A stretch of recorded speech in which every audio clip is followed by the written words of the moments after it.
Good morning. So today we are on our way to change out an evaporator coil. It's about 50 degrees this morning in Florida. Evaporator coil, it was I guess a defect in some train evap coils you see, and it drips water condensation about halfway down the coil. I have pulled and cleaned this coil. I've done everything we could possibly to remedy it, and it didn't fix it. So we are, and Train is aware, I've done multiple coils like this in the past. I think they're aware of their cut, because the coil replacement coil they send is a completely different looking coil, and it seems to fix the issue. But today that's what we're doing this morning. And then I have another call for the next video, so make sure you like and subscribe and stay tuned. And let's get to it. We'll see you at the job. Might be a little loud, but right now we're gonna pump this thing down. Get to save all the refrigerant inside this condenser.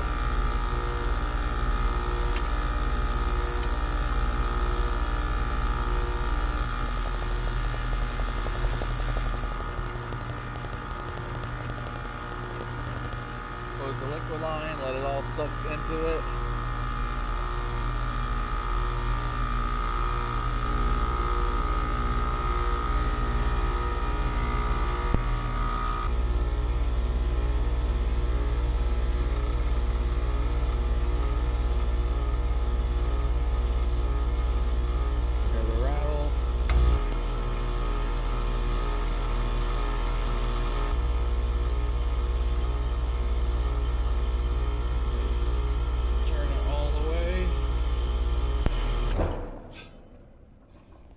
Turn the disconnect off.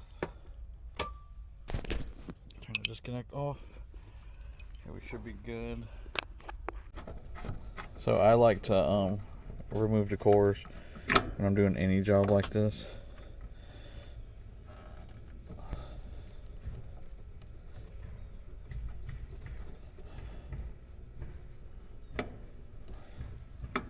Alright, pull that out.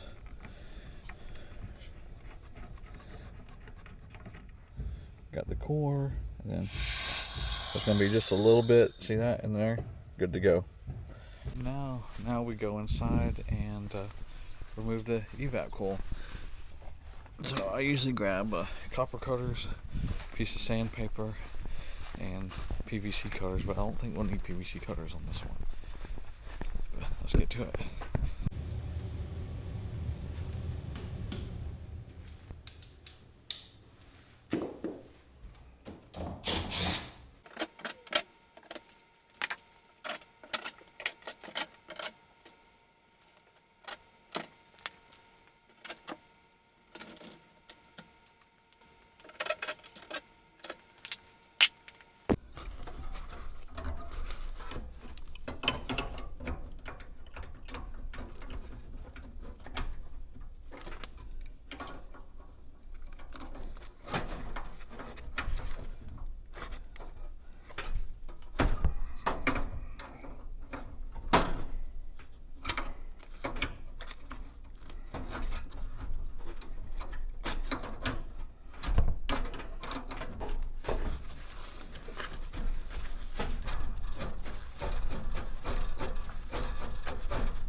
So here's the difference in the coil. This one's taller.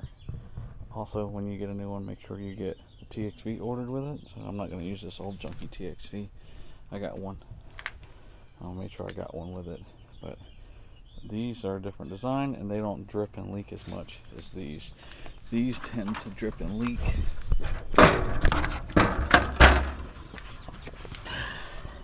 About right here, there's like, you'll see a band. And sometimes where it's just miscut and it'll leak right down the middle and just drip past the coils.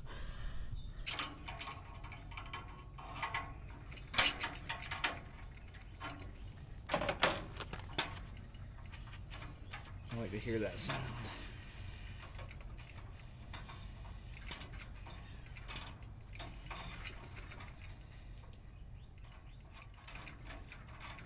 It's a good sound. That means it held pressure and there's probably no leaks in it. Don't know if you guys can see down in there or not, but there's a screen right in here, and sometimes those things will get clogged. Put it in heat mode, sometimes it's almost like back flushing it, knock the stuff out backwards, and see if it clears it up, or if it could be a TXV if you ever have a problem like that with a restriction. Could be this screen.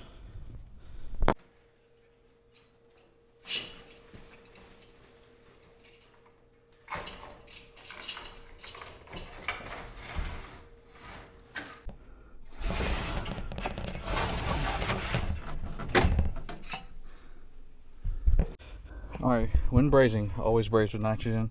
Have this side open so it's just blowing in and out. And just set it into your braze setting. And let's get inside and braze.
Alright, so now what I do is I get my probes ready. That's what I'm doing right now, setting them up. And then we put one on one side and we're going to put one on the other. But I'm going to crank this up. We're going to get this thing, probably do about 150.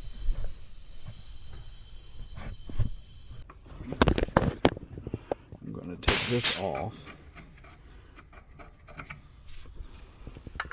here. And then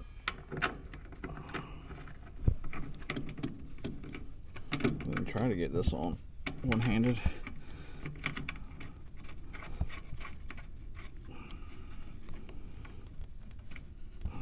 Then we'll open it up, and we're at 152, pretty close. So what you can do is go up here, hit this next tab over. You can do a tightness test and hit start, and then let it run. And I'll start closing up the inside while it runs for about 10-15 minutes. Alright, so this tells you your elapsed time. I was in there putting everything else back together, so we're at 13 minutes and it's negative 2.4. It hasn't dropped at all, it actually rose. I think we're good to go. I'm going to let it out and we're going to put it on the vacuum. This is my favorite part, and I tend to always blow it out on the suction because it seems like there's always more oil on the suction side, and it just helps with the vacuum take a little quicker.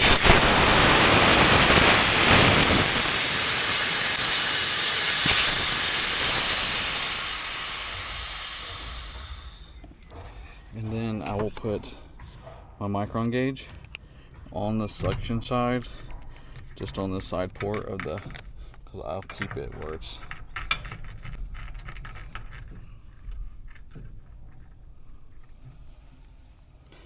and that's just to test if it holds and everything. And then when we're done, we'll close, we'll put that Schrader core in, see if it holds. That's just my technique on how to do it.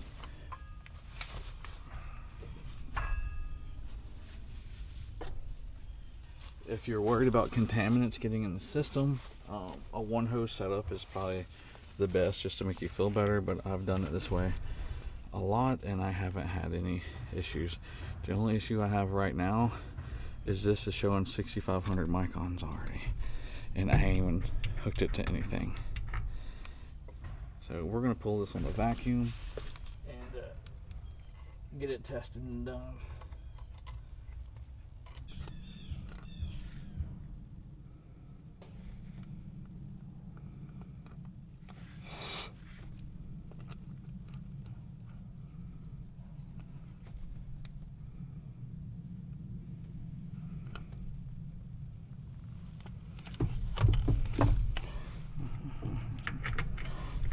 be buying another micron gauge after this. Calibrated it, pulled it down to 10, reset it, and it spike goes back up to like, I don't know. It goes back up to 6,500.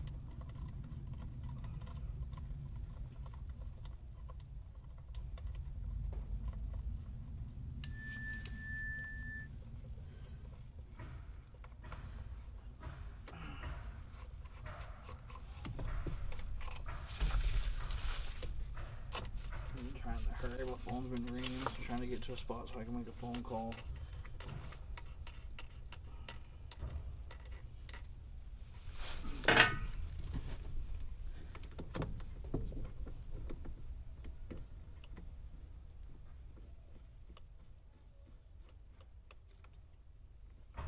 I almost need that AI assistant on Jobber, but I don't have the money for it right now.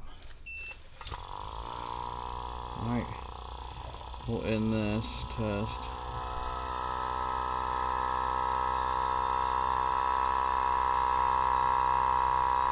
When your evacuation, you can link it to the app, but I might be getting a different micron gauge here soon because that one. So now it's reading right. There we go. And then he called me. He says, "Hey, I'm at Crossroads. Blah. I took the wrong trail this morning. The wrong road. It went to another area and come across the wrong road. So I just parked." All right, evap coil's done. I was getting a lot of phone calls from hunting buddies and other people, so I didn't really film the last part of it, but I did go in there. I just double checked cooling, double checked heating. I can't really double check pressures because of the temperatures and stuff, but barely any refrigerant was lost, and it was working fine before. So I'll probably do a follow-up when we get warmer temps. But right now everything is working like it should. Everything looks good. Cleaned up my mess, and we're headed to the next one. I appreciate you guys. Make sure you like and subscribe. We'll see you on the next one. Stay tuned.